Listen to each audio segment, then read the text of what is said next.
আসসালামু আলাইকুম প্রিয় শিক্ষার্থী, আমরা আজকের ভিডিওতে আলোচনা করব 3.3 উৎপাদক বিশ্লেষণ। Very hard chapter. That's why আমরা এই চ্যাপ্টারের ম্যাথ গুলো খুব ঠান্ডা মাথায় বোঝানোর চেষ্টা করব এবং আপনাদের মনোযোগ সহকারে দেখতে হবে, তাহলেই কিন্তু আপনারা বুঝতে পারবেন। আমরা প্রথমে যে 1 নম্বর ম্যাথটা উঠাইছি, এই 1 2 3 4 এই চারটা ম্যাথ আমরা ফার্স্ট অফ অল শেষ করব।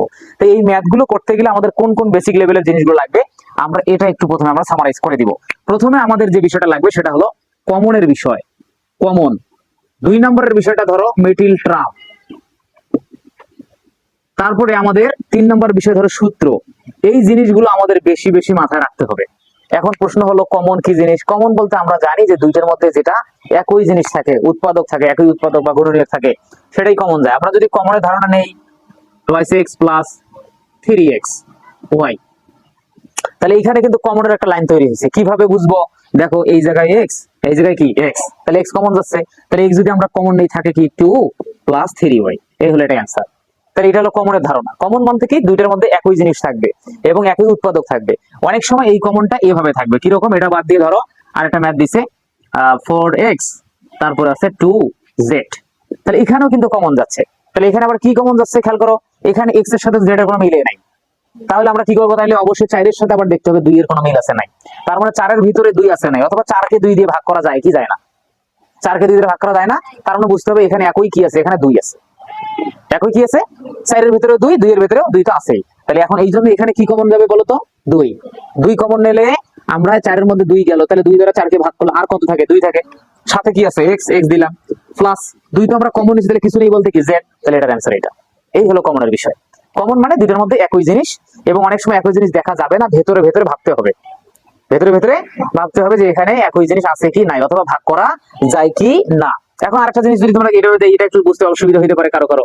দেখো y এখানে দিলাম হচ্ছে 6yz, তাহলে এখন দেখি একে কি আছে। প্রথমে মাশাআল্লাহ y পাইলে, y তো কমন যাবে বুঝছি আমরা। এরপরে আপনার আছে 3 আর কত 6 আছে, তা 3 6 এর মধ্যে কোনটা কমন যাবে? 3 না 6? 3। কেন 3 কমন যাবে? কারণ 3 দ্বারা 6 কে ভাগ করা যায়। যদি ভাগ করা না যাইতো তাহলে কমন যাইতো না। তাহলে 3 দ্বারা 6 কে ভাগ করা যায় বলেই 3 কমন যাবে। তাহলে আমরা এখানে তাহলে দুইটা কমন নিব, 3y কমন নিয়ে নিলাম। নেওয়ার পরে ব্র্যাকেট শুরু, কমন নেওয়ার পরে ব্র্যাকেট শুরু করবা। শুরু করবার পর দেখো এখানে 3y তো তুমি নিয়েই নিছো, তাহলে এখানে আর কিছু আছে? না থাকলে বুঝতে হবে 1 আছে। এটা একটা নতুন জিনিস। যদি না থাকে কমনের পর তাহলে কি নিব? 1 নিব প্লাস 3 দ্বারা 6 কে তো ভাগ করতে হবে, যে ভাগ করা যায় কিনা দেখতে হবে। তাহলে 3 দ্বারা 6 কে ভাগ করলে 2 হচ্ছে, তাহলে 2 লিখলাম। y তো আমরা কমন নিছি, তাহলে বাকি কি আছে? z, তাহলে এর অ্যানসার হলো এটা। তাহলে মোটামুটি কমনের যে বেসিক ধারণা সেটা আমি কিন্তু বুঝাইতে পারছি এখানে। এবার আমরা 1 নম্বর ম্যাথটা এই আলোকে শেষ করব। দেখো 1 নম্বরে লক্ষ্য করো, দেখো কমন কিন্তু সুন্দর যাচ্ছে। কি কি কমন যাচ্ছে? ওখানে একদম একই একই দেখা যাচ্ছে। দেখো x - y, x - y একই আছে। আবার b, এই যে b দেখো একই আছে। আছে কি নাই? অবশ্যই আমাদের তাহলে কি কমন যাচ্ছে না এগুলো? তাহলে আমরা এখন কি কমন নেব এগুলোর মধ্যে বলো? তাইলে b into x minus y common direct. b into x minus y কি নিলাম? কমন নিলাম। কেন? কারণ b দুই জায়গায় আছে, আবার x minus y ও দুই জায়গায় কমন নিলাম। নেওয়ার পরে সেকেন্ড ব্র্যাকেট দেবো, যেহেতু ফার্স্ট ব্র্যাকেট দিয়েছি এই জন্য সেকেন্ড ব্র্যাকেট দেবো। বাকি কি থাকে বলো তো? a, তাহলে a লিখলাম। এখানে কি থাকে বাকি বলো তো? তাহলে c থাকে, সেকেন্ড ব্র্যাকেট ক্লোজ। তাহলে আমরা এখন এটাকে সাজিয়ে লিখি তাহলে একদম সুন্দর করে, b into x minus y, তারপর a minus c, এটা হলো answer. This math is very easy শিক্ষার্থী বন্ধুরা, this math is very easy. আমাদের বুঝতে হবে কিভাবে এই ফাংশন গুলো করে। তাহলে আমরা মোটামুটি 3.3 প্রথম ম্যাথটা আমরা শেষ করলাম। এবার আমরা দ্বিতীয় ম্যাথের দিকে চলে যাব। এগুলো খুবই সহজ, জাস্ট ভাঙানোর বিষয়। এগুলো আমাদের পরীক্ষায় কোথায় থাকবে সেটা বলে দিচ্ছি আমি। এগুলো প্রতিটা সৃজনশীল মান নির্ণয় থেকে যে সৃজনশীল আসবে সেখানে ক নাম্বারে এগুলো পাবা একদম 100%। এগুলো সব জায়গায় ক নাম্বারে থাকবে এবং প্রয়োজনে এগুলো সংক্ষিপ্ত দিতে পারে। তাহলে আমরা এবার 2 নম্বরের দিকে যাই। মিডল টার্মের একটা কথা লিখছি ওখানে, কিন্তু মিডল টার্মের কথাগুলো তোমাদেরকে আগে বুঝাই আমি। মিডল টার্মটা সিম্পল, মিডল টার্মটা কেমনে করবো সেটা দেখো। x স্কয়ার 5x প্লাস 6, এটা একটা মিডল টার্ম। তা আপনারা 6 বাদ দিয়ে এখানে ধরেন 3 দিলেন, এখানে 2 দিলেন, তাহলে আপনার একেবারে শেখানো হবে। আমাদের মিডল টার্ম করার সময় প্রথম কাজ হলো প্রথম সংখ্যা শেষ সংখ্যা গুণ করা। মিডল টার্মের কাজ হলো প্রথম সংখ্যা শেষ সংখ্যা গুণ করা। তার মানে প্রান্তীয় যে রাশি দুইটা আছে, প্রান্তীয় রাশি, প্রান্তীয় মানে কি শেষ, তাহলে প্রথম থেকে শেষ আর লাস্টে যে রাশিটা আছে এই দুইটাকে আমরা গুণ করবো। তাহলে প্রান্তীয় রাশি এখানে কয়টা আছে? অবশ্যই দুইটা আছে, একটা 2 আর একটা 3। তাহলে এই 3 আর 2 আমরা কি করব? গুণ করলাম, 6 পাইলাম। 3 আর 2 পাইলাম 6। এই যে গুণফল 6 পাইছো, এইটাকে তুমি ভাঙাবা। কিভাবে ভাঙাবা? 6 অক্ষে 6, 3 দুগুণ 6, তাহলে 6 কে আর ভাঙানোর কোনো বুদ্ধি নাই। তাহলে উৎপাদক আকারে ভাঙাইলে এই দুইটা পাওয়া যায়, একটা 6 অক্ষে 6 আর একটা হলো 3 দুগুণ 6। এখন এই দুইটার মধ্যে তোমাকে দেখতে হবে যে কোনটার মাধ্যমে মাঝখানের এই 5 মিলানো যায়। 5 মিলানো যায় আমরা কিন্তু বুঝতে হবে যে প্রথম সংখ্যা শেষ সংখ্যা আগে গুণ করব, গুণ করার পরে যে গুণফলটা পাবো সেটাকে এমন ভাবে ভাঙাবো যেন যোগ এবং বিয়োগের মাধ্যমে মাঝখানেরটা মিলানো যায়। তাহলে মাঝখানের সংখ্যা কত আছে? অবশ্যই 5 আছে। তাহলে আমরা 5 তাহলে কিভাবে মিলাবো? অবশ্যই 3 আর 2 যোগ করলেই তো 5 হয়। তাহলে এর মিডিল টার্মটা আমাদের তাহলে এভাবে করতে হবে। তাহলে দেখো আমি পুরাটাই তাহলে সলভ করে দিচ্ছি এটা। তাহলে এখানে তোমাদের প্রথমে মিডিল টার্ম করার সময় কি করবা? এই প্রথম সংখ্যা শেষ সংখ্যা ঠিক রাখবা। দেখো সুন্দর করে যা প্রথমে আছে যা শেষে আছে আমি তাই লিখে দিলাম। এখন মাঝখানের সংখ্যা আছে 5x, এটা মিলাবো। 5 কিভাবে হয়েছে? 3 আর 2 যোগ করলে 5 হয়। তাহলে এই দুটোর মধ্যে বড় আমরা 3x লিখবো, ছোট আমরা 2x লিখবো। শিক্ষার্থীরা এভাবে আমাদের দেখো 3 আর 2 কিন্তু 5 মিলে গেল। এখন আসি কিছুক্ষণ আগে কমনের জন্য আমি চিল্লাইলাম কিছুক্ষণ আগে তোমাদের সামনে। তাহলে এখন দেখো এই দুটোর মধ্যে কি কমন যায়? একই কি? অবশ্যই x। তাহলে x কমন থাকে কি? 2x plus 3। এখানে 2x কেমনে থাকে? কারণ x কিন্তু স্কয়ার আছে, x তাহলে দুইটা, দুটোর মধ্যে একটা কমন হলে আরো একটা থাকে, সাথে 2 থাকে, তাহলে 2x প্লাস x তো কমন নিচ্ছে, তাহলে বাকি কত থাকে? 3। এবার এই দুটোর মধ্যে দেখি কি কমন যায়। তাহলে এই দুটোর মধ্যে দেখা যাচ্ছে কোনো কমন যাচ্ছে না। 2 দ্বারা 3 কে ভাগ করা যায় না, 3 দ্বারা 2 কে ভাগ করা যায় না, যাচ্ছে না। আবার x যদি এখানে থাকে, এখানেও কিন্তু x নাই। তার মানে বুঝতে হবে এখানে যেহেতু কমন যাচ্ছে না, এই জন্য আমরা এখানে 1 কমন নেব। তাহলে যখন কমন যাবে না তখন কি কমন নিতে হবে? 1 কমন নিতে হবে। তাহলে আমরা কমন নিলাম, নিয়ে হুবহু যা আছে, এই হুবহু যা আছে তাই বসিয়ে দিতে হবে প্লিজ। তাহলে এখানে খেয়াল করো, তাহলে আমরা এই যে 2x প্লাস 3 ওইটাই কিন্তু বসাই দিলাম, কারণ কমন না গেলে বুঝবো 1 কমন নিয়ে বাকি যাটা থাকবে ওটাই আমরা বসাই। এখন আমরা তাহলে এই ম্যাথটার দিকে যাই। তাহলে আমরা এখন এর অ্যানসার ফাইনালি করে দেই, তারপরে তোমরা এটা তুলে নিও। তাহলে এই দুইটার মধ্যে পরে একটা লিখবা, দুইটার মধ্যে একটা, আর x প্লাস 1। এখানে আরেকটা জিনিস বলে রাখি, এখানে কমন নেওয়ার পর যা থাকবে বুঝবেন এই ব্র্যাকেটেও তাই হবে। যদি এখানের সাথে এই ব্র্যাকেটে যদি মেলে না, তাহলে বুঝবেন আপনার মিডল টার্মটা ভুল আছে। বুঝতে পারছেন শিক্ষার্থী? তাহলে এখন আমরা আসি এই ম্যাথটা। তাহলে আমরা এবার এটা সলভ করব। আমরা কিছুক্ষণ আগে শিখলাম যে স্যার বলছে যে কি বললো? প্রথম সংখ্যা শেষ সংখ্যা গুণ। তাহলে প্রথম সংখ্যা আছে 9, শেষ সংখ্যা আছে 16, তাহলে এই দুটো আমরা গুণ করি। তাহলে 16 গুণন 9 ইকুয়াল 144। 144 কে আমরা ভাঙাবো। কিভাবে ভাঙাবো দেখো, খেয়াল করো। 12 গুণন 12 144 হয়। আবার কত? 70 70 140, তাহলে 72 দুগুণ হয় 144। তারপরে হচ্ছে আরো অনেক 144 হইতে পারে। 144 ওকে 144 তোমরা ক্যালকুলেটরের সাহায্যে ভাঙাবা। এবং তুমি যে যা জিনিসগুলো ভাঙাচ্ছ তার মধ্যে দেখবা যে তোমার লাগে কত? 24।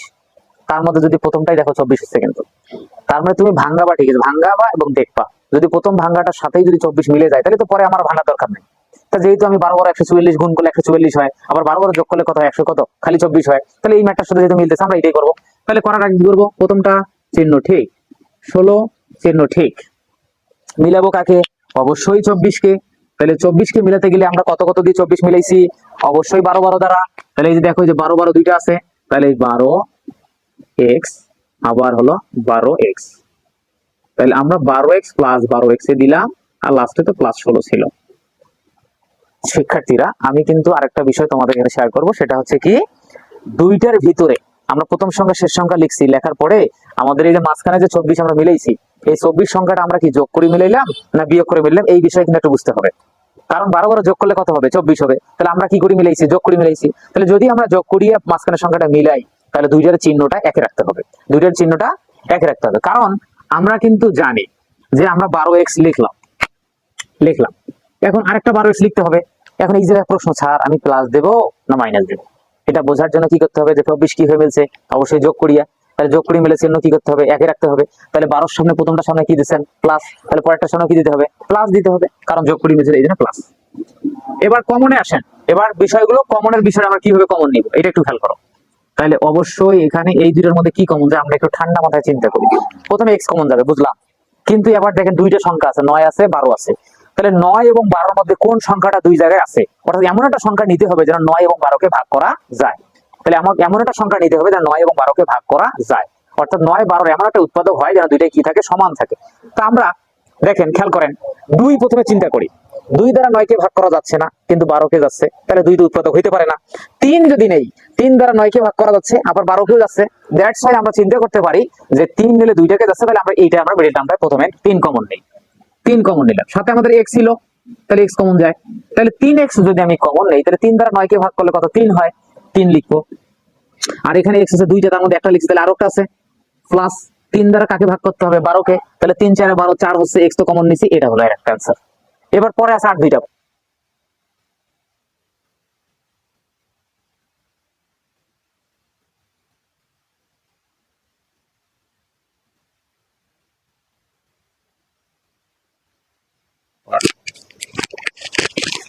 এখন লক্ষ্য করো, আমরা এই যে ম্যাথটা করলাম, সেখানে আমাদের এই দুটোর মধ্যে এবার কমন কি পাইতেছে? একটা 12x আছে এবং হচ্ছে একটা কি 16 আছে। 12x এবং 16 এই দুটোর মধ্যে কমন কি যায়? x তো যাবে না, কারণ এক জায়গায় x আছে আর জায়গায় তো নাই। তাহলে 12 এবং 16 এর ভেতরে দেখো এমন একটা সংখ্যা জানা থাকে না দুই জনকে ভাগ করা যায়।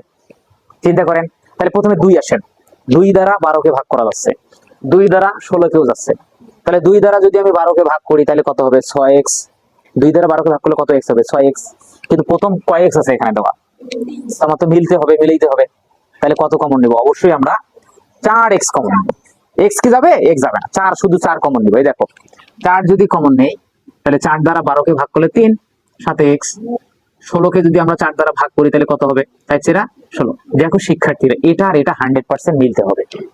যদি এটা এটা তুমি মিলাইতে না পারো তাহলে তুমি ফেল এবং ব্যর্থ। দ্যাটস ওয়াই তোমাকে এই জায়গাটায় ভালো করে দেখতে হবে, নাহলে কিন্তু হবে না। 3x + 4 হয়ে গেল, তাহলে দুইটার মধ্যে একটা আমরা নিলাম, আরেকটা আছে 3x + 4। ভালো করে বোঝো, এই দুইটার মধ্যে আমি কিন্তু একটা নিছি, আর একটা যে সাইডে থাকবে, এই দুইটা মিলে আরেকটা নিতে হবে, বানাইতে হবে। তাহলে 3x + 4, তাহলে দেখো 3x + 4 কয়টা আছে? অবশ্যই দুইটা। তাহলে এই দুইটা থাকলে তোমাকে তখন এটাকে স্কয়ার দিয়ে লিখতে হবে, এই যে তার উপর স্কয়ার। যদি তিনটে থাকতো তাহলে তোমাকে স্কয়ার বাদ দিয়ে কিউব দিয়ে লিখতে হবে। দ্যাট ইজ কি একদম কি ক্লিয়ার না? অবশ্যই ক্লিয়ার। এরপর আসো 3 নম্বর। 3 নম্বর ম্যাথে কি আছে? তাহলে আমরা কিন্তু উৎপাদক যতই সে মান নির্ণয়ের বস হোক না কেন, মান নির্ণয়ের ম্যাথ গুলো সবচেয়ে কঠিন এবং হার্ডেবল হচ্ছে তোমাদের এই উৎপাদকের বিশ্লেষণ। তা তোমরা যারা দেখতেছো আজকের এই ভিডিওটা অবশ্যই সাথে থাকো। এরপরে আমি 3.4 আরো কঠিন কঠিন উৎপাদক, বড় বড় আইটেমের উৎপাদক আছে, ইনশাল্লাহ আমি পর্যায়ক্রমে দেখানোর চেষ্টা করবো। উৎপাদক যদি তুমি পাও তাহলে তোমাকে মান নির্ণয় থেকে 8-10 মার্ক কেউ ঠেকাতে পারবে না, ইনশাআল্লাহ। এবার লক্ষ্য করি, a4 - 27 a স্কয়ার প্লাস কি দেওয়া আছে? a না 1 দেওয়া আছে? 1 দেওয়া আছে। তো এই ম্যাথটা আমরা কিভাবে করব? আমরা প্রথমে দেখি কমন যায় কিনা। ও কমন যাচ্ছে না, কারণ এখানে তো a একটা, এখানে একটা, এখানে তো নাই, দ্যাটস ওয়াই কমন যাচ্ছে না। এবার সূত্র হতে পারতেছে না, কারণ a স্কয়ার b এরকম হচ্ছে না। মিডল টার্মও করা যাচ্ছে না, মিডল টার্ম প্রথম সংখ্যা শেষ সংখ্যা। তাহলে আমরা এটা কিভাবে কি করব? লক্ষ্য করো, এখানে আমরা এই যে 4টাকে আমরা আগে ভাঙাই নেই। এটা আমরা শিখছি যে 4 কে এভাবে ভাঙাইতে হয়। তাহলে a স্কয়ার বানাইলাম। এবার মাঝখানে সূত্রে 2 দিবা। a বলতে প্রথমে কি আছে? এখানে a স্কয়ার প্লাস, আমরা কি জানি সূত্রের? a square - 2a। এবার কি জানি? b। b বলতে কি এখানে ছিল? 1 আছে, তাহলে 1 প্লাস b স্কয়ার। দেখো শিক্ষার্থীরা, আমরা কিন্তু একটা সূত্রের ফরম্যাটে নিয়ে যাচ্ছি। কোন সূত্রের ফরম্যাটে? ওই যে a square - 2ab plus b square. তো এই ফরম্যাটে আসার পরে আমরা এইটার সাথে এখন উপরের লাইনটা মিলাই দেখবো যে আসলে মিল হইলো না হইলো। আমরা তো আর হাকাউ করে আন্দাজি বানানো কোনো লাইন আনা যাবে না, ঠিক আছে? এটা তো আর বেগুন বাড়ি না যে চাষ করলেই হবে, এটা জিনিস বুঝতে হবে। তাহলে এখানে খেয়াল করো যে a square - 2ab plus b square পাইলা। এখন এই যে 4 এর সাথে মিলে গেছে 2a স্কয়ার, কিন্তু এখানে আছে 27a স্কয়ার। কিন্তু আমাদের হয়েছে কি 2a স্কয়ার, কিন্তু এখানে আছে 27a স্কয়ার। ওয়াটার উপর স্কয়ার দিলে 1 হয়। হ্যাঁ, এটা মিললো, প্রথমটা মিললো, কিন্তু 27 আর 2 নিয়ে একটু গ্যারান্টি লাগছে। উপরে আছে 27, নিচে হয়েছে 2, তাহলে আরো কয়টা লাগে? অবশ্যই 27 আছে, এখানে 2টা আছে, তাহলে আরো আমাদের অবশ্যই 25টা লাগবে। এই জন্য শিক্ষার্থীরা লাস্টে আবার আমাকে 25টা a স্কয়ার দিতে হবে। মনে হয় এবার লাইনটা ক্লিয়ার। এবার লাইনটা ক্লিয়ার কেমন হচ্ছে দেখেন, এই যে 25a স্কয়ার আর হলো কি 2টা a স্কয়ার, তাহলে 25 এবং হচ্ছে 2 কত হলো? 27। আর a4 আমাদের মিলে গেল, 1ও কি হয়ে গেল? মিলে গেল। এখন আমরা এটা পুরাটা একটা সূত্র কিন্তু তৈরি করছি। কার সূত্র আমরা একটু খেয়াল করি? a square - 2ab plus b square. তাহলে a square - 2ab plus b square কার সূত্র? এটা a - b হোল স্কয়ারের সূত্র, a - b হোল স্কয়ারের সূত্র। আর এইদিকে আবার আছে লাস্টে কত? 25a square. 25a স্কয়ারটাকে আমরা ভাঙাই নেই, এইভাবে 5 এর উপর স্কয়ার দিলে 25 হবে না? অবশ্যই ডান হবে। তাহলে এখন আমরা কি করব? এখানে খেয়াল করি, এটা পুরো এটা a ধরো, এটা b ধরো। তাহলে দেখো তো আবার কার সূত্র আসতেছে? a square - b square. তাহলে আবার a স্কয়ার - b স্কয়ারের সূত্র আমরা কি জানি? a প্লাস b ইনটু, তাহলে এটাকে a ধরো, এটাকে b ধরো, তাহলে a স্কয়ার - b স্কয়ারের সূত্র হলো a প্লাস b লিখলাম। তারপর আবার একটা লিখি এই যে a মাইনাস বি। তাহলে শিক্ষার্থীরা এখানে বুঝতে হবে তোমাদের এই যে a বলতে প্রথমটা আর b বলতে পরেরটা, তাহলে a আর হলো b, তাহলে a স্কয়ার মাইনাস b স্কয়ারের সূত্র কি আমরা জানি, a square minus b square সূত্র আমরা জানি a প্লাস b একটা, আর একটা হলো a মাইনাস b। তাহলে a প্লাস b কোনটা, এই যে এটা a প্লাস b, তারপর a মাইনাস b কোনটা, এই যে a minus b। That is clear? তো না হলে অবশ্যই জানাবো। তাহলে এখানে খেয়াল করো বাকি অংশটুকু আমরা কিভাবে নিব, a স্কয়ার মাইনাস 1 ব্র্যাকেট তুলে দিলাম, এখানেও আমরা কি করব ব্র্যাকেটটা তুলে দেব, এইটা হলো আমাদের অ্যান্সার। প্রিয় শিক্ষার্থী আমরা এইভাবে তিনটা শেষ করব। এরপরে আমরা আসবো এবার 4 নম্বর প্রশ্ন। 4 নম্বর প্রশ্নতে কি বলা আছে একটু লক্ষ্য করো, আবার আগের সিস্টেমে আছে, কারণ x টু দি পাওয়ার 4 আছে, y টু দি পাওয়ার 4 আছে। তাহলে 4 তো আমরা কিছুক্ষণ আগে ভাঙা শিখলাম, দেখো এই যে 4 কিভাবে ভাঙাইছি ওইভাবে আমরা ভাঙাই। তাহলে কি ভাঙাবো, প্রথমে a স্কয়ার তারপর স্কয়ার, তারপর মাঝখানে সূত্রে একটু a বলতে কি প্রথমটা, আর b বলতে কি y square, plus b square বলতে y, তারপর কি। তাহলে এখন মিললো না মিললো, প্রথম দুইটা অবশ্যই মিলছে, দেখো এটার সাথে মিলছে এটার সাথে মিলছে, কিন্তু 6টা x স্কয়ার y স্কয়ার আছে, কিন্তু আমাদের হয়েছে 2টা x স্কয়ার y স্কয়ার। তাহলে আরো কয়টা লাগবে, 4টা x স্কয়ার y স্কয়ার লাগবে। এই জন্য আমরা শেষে কি করব, 4টা x স্কয়ার y স্কয়ার আরো দিয়ে দেব। বুঝতে পারছি শিক্ষার্থী? Same math same system, that's why মাথায় তাড়াতাড়ি যাওয়ার কথা। তাহলে এটা পুরোটাই হলো তোমাদের একটা সূত্র, a মাইনাস b কি, এই যে দেখো a square minus 2ab plus b square. তাহলে a square minus 2ab plus b square কার সূত্র, a মাইনাস b হোল স্কয়ারের। পাশে আবার কি 4 আছে, 4টাকে ভাঙে নেওয়া যায় না, 2xy, তারপর কি আবার লক্ষ্য করেন আবার কার সূত্র, ওই a স্কয়ার মাইনাস, মানে ঘুরে ফিরে তোমার piece a square minus b square কিন্তু ছাড়বে না, তোমাকে ধরেই রাখবে। অবশ্যই তোমাকে বুঝতে হবে যে আসলে এই ক্ষেত্রে আমাকে a square minus b square সূত্রটা মাথায় রাখতেই হবে। তাহলে a square minus b square আমরা সাজাই নিলাম, এখন হচ্ছে এইটা a এটা b। তাহলে a square minus b square সূত্র হচ্ছে a প্লাস b ইনটু এই যে a